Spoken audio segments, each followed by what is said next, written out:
Hey YouTube, it's Ryan here. Okay, we're going to do a series of 3 videos where I reveal my tiny house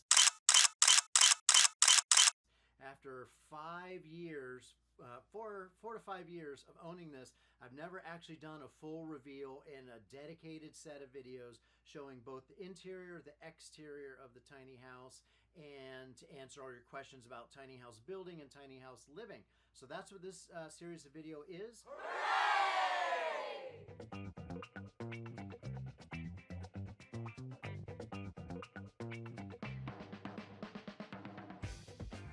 Release these videos a few days apart, so make sure you subscribe to get the next videos in the series. And also, I don't monetize my videos until after they've been online for a week or two, so by subscribing you get to watch the videos without ads when they get released. So in the series of videos I'm doing, the first video, this one is on the interior. I'm going to show you basically every square inch of my tiny house. The second video in the series is going to be a quick walkthrough of the exterior and what it looks like now versus when I first built it. You know, the Texas weather has not been real kind to my tiny house and it's ready for an exterior overhaul, but I'm going to show you what the cedar looks like and just point out some features on the exterior.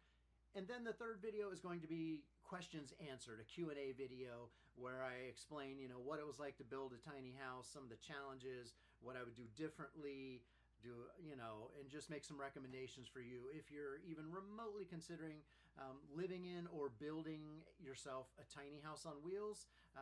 Video number 3 is a Q&A session, basically. So make sure you like, subscribe, and let's dive into the tiny house interior of what I call the LIGHTBOX. Is the name of my tiny house because it has so many windows and there's so much light in here. It is like living in a box of light. All right, let's get into it. Oh, yeah, that sounds good. When you walk in the front door, you're in the living room, and there's a couch that I made myself where my dog sleeps. There's the ladder to get up into the loft, but it's stored out of the way.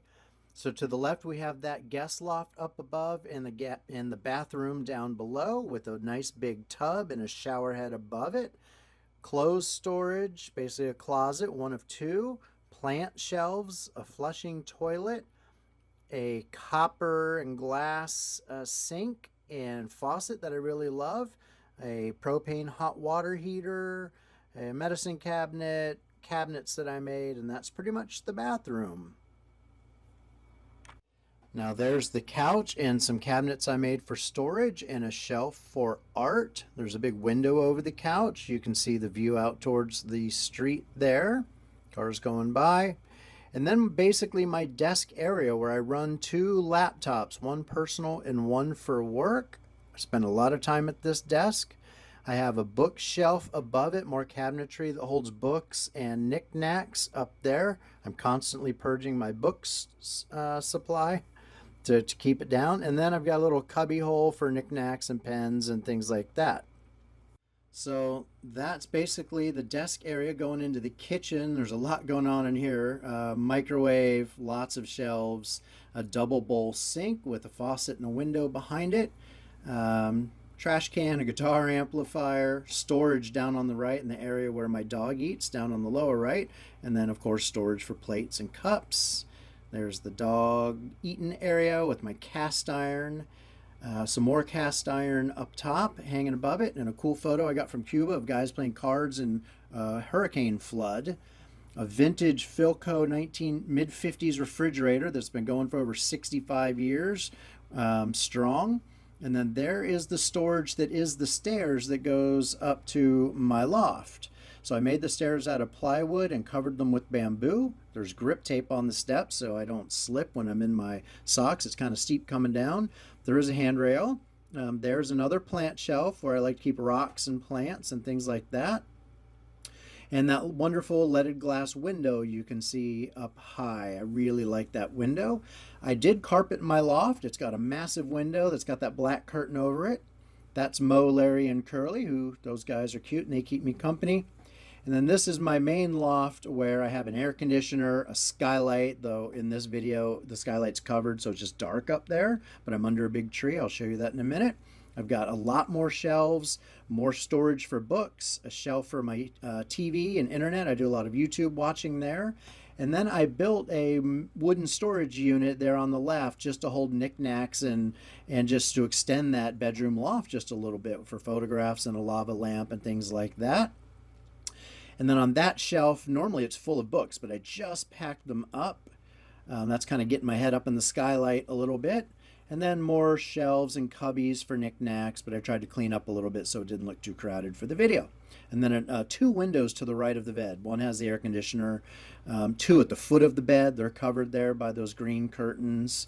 So there's a lot of windows, but they're, when they're covered up, you can't really tell necessarily. And then there's just some of the knickknacks I have up on my shelves. A cute little picture that I like. Photographs of my family, and that really comes in handy. Just give me a place to put general stuff. I have more rocks on the shelves there. Keep my water beside the bed. You can see it's kind of steep coming down these stairs, so that grip tape really helps. So you come down into the living room again towards the front door, and above on the wall there I have my guitar kind of going up towards the loft, and more plant shelves and more big windows, and that is pretty much the whole tiny house. Now let's get into some detail. First of all, let's acknowledge how cute my dog is. This is Stanley. He is a purple heeler, a cross between a red and a blue heeler. Awesome dog. Now into the bathroom, just showing you some detail.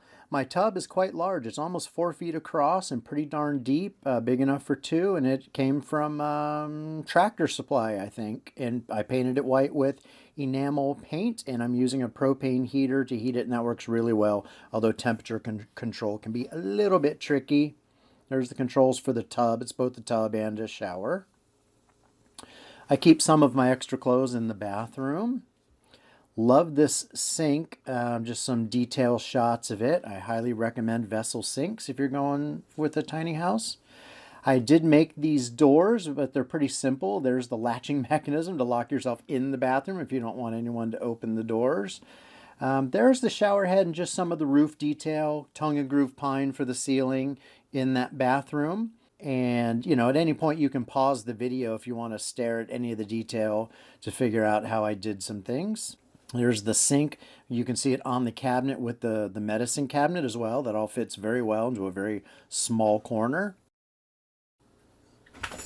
There's some shelves over the clothing area just for knickknacks, and that's the view from the tub or from the shower. And I've got matching round windows that I kind of framed in an octagon shape, and plenty of hooks everywhere for hats, towels, etc. And I cut some plywood that I can actually fit into the octagon window because, as you can see, it gets very bright sometimes in there. But with the wood in, it makes it pretty darn dark. And I have these awesome Edison lights on one side. And I think I bought the cabinet doors, but made the cabinet that they are attached to.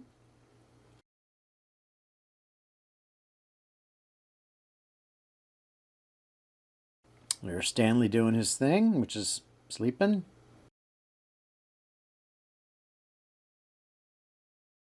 By the way, those barn doors, I traded a 12-string guitar for the actual wood, and then I built it myself. But I got the wood and the trim by trading a guitar.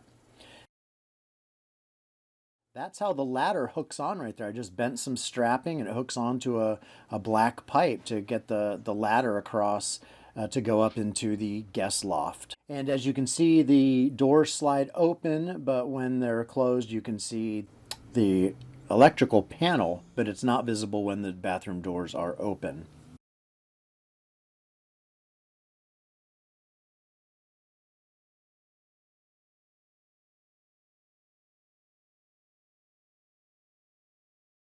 The stairs are plywood and bamboo with a pipe for a handrail going up into my sleeping loft area.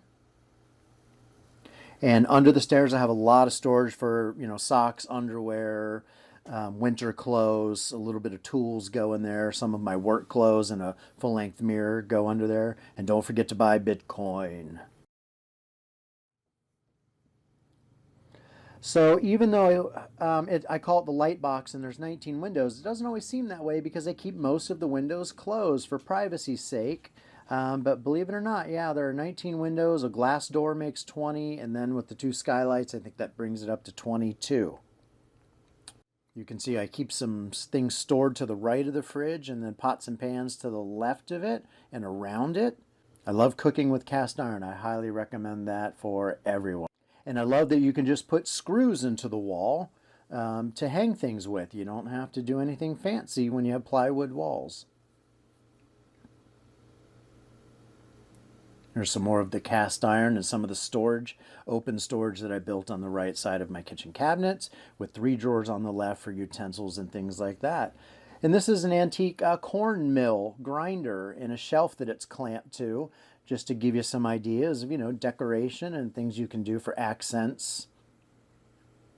I have lots of shelves in there. In fact, there's a running joke with my landlord that every time he asks me what I'm working on, the answer is shelving. I mentioned earlier, or actually I mentioned in the next video of what I cook with. It's just a toaster oven, and an induction cooktop, and yes, I have a punching bag in my kitchen, a speed bag. That Desiderata is nice if you want to pause and read that. So this is a view from the left corner of the kitchen looking back out into the rest of the tiny house. These photos or pictures are just some detail, some artwork I've picked up here and there. I don't have a lot of wall space to put up artwork. And that's actually the ceiling of the kitchen. I was down on the floor shooting upward so that you could see what that tongue and groove pine looked like. And that's just a cubby where I did not put in insulation in the walls, just so I'd have a place for knickknacks. And I like books though, so I need lots of bookshelves and storage.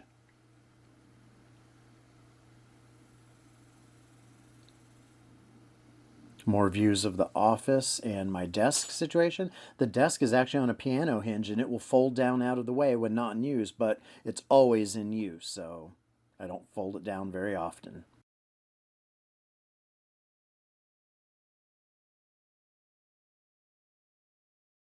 I built that couch out of plywood. I might take it out in the very near future, though, to put in some actual chairs. But you can, with some foam and some fabric and a little bit of plywood for 40 bucks, you can build yourself any size or shape couch, which is kind of nice.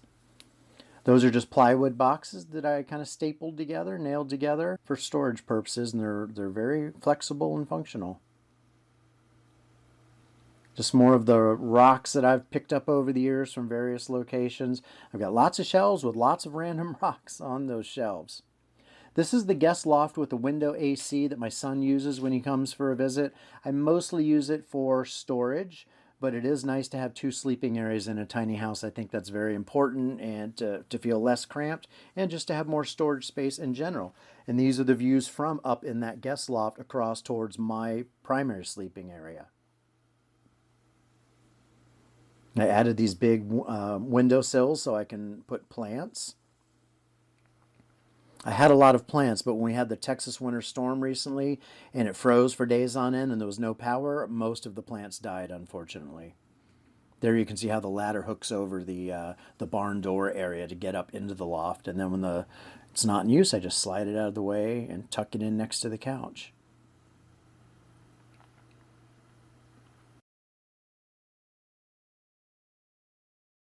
There's the storage area up in my sleeping loft for random things. More books and a TV. That's pretty much my entertainment center for watching YouTube or movies. More shelving and more cubbies without the insulation in there for books. And there's my skylight covered, and there's my skylight uncovered, looking up at the tree branches, which is kind of nice. And there's a view in my office if I actually open up the blinds and everything, and a view from one of the big 3 windows that are across the front when I open that. But it's so sunny here in Texas, I often leave these window blinds closed to darken it up a little bit. There you can see the windows and part of the living room skylight as well. And I have probably 6 windows, I guess, up in the loft, 5 windows up in my sleeping loft, but you can't always tell because there's cloth and curtains and all that, and they don't jump out at you. But if I took all that off, you would know for sure why I call it the light box. But most of the time I keep the curtains closed, otherwise I won't be able to sleep. I took the carpet up in that loft and actually wrapped it around and underneath the kitchen ceiling. So that's what that picture had shown you. more of the plant shelves and the skylight that's up in the living room, but there's a rubber mat over it to protect it from hail. But when I take the mat off, that's what it looks like. And you might notice I don't have a finished ceiling in a majority of the tiny house. That's still a project to be done. And there's my girlfriend Bree, looking lovely as usual. That's how I attach the black pipe to the wall for the barn doors. There's some detail on the steps. I've got lots of screws and lots of little cup hooks to hang keys and knickknacks and face masks and you name it. There's a lot of hooks and a lot of screws sticking out of the walls in my house, but that's how I like it. So this is what it looked like before, but in the next video, you will see what it looks like now. So make sure you like and subscribe and you can see that. And this is the land I just acquired out in Arizona, and I'll be moving this tiny house to this 19-acre parcel. No, I'm sorry, 13-acre parcel out in Bisbee, Arizona. So make sure you like the video, subscribe so you can see those updates. And as I mentioned before, I don't turn on ads on my videos for the first week or two. So if you're subscribed, you'll be able to watch the videos ad-free. This property I call All Mine Ranch, and it's gorgeous. So I look forward to showing you more of that property. So subscribe, and I'll see you on the next video.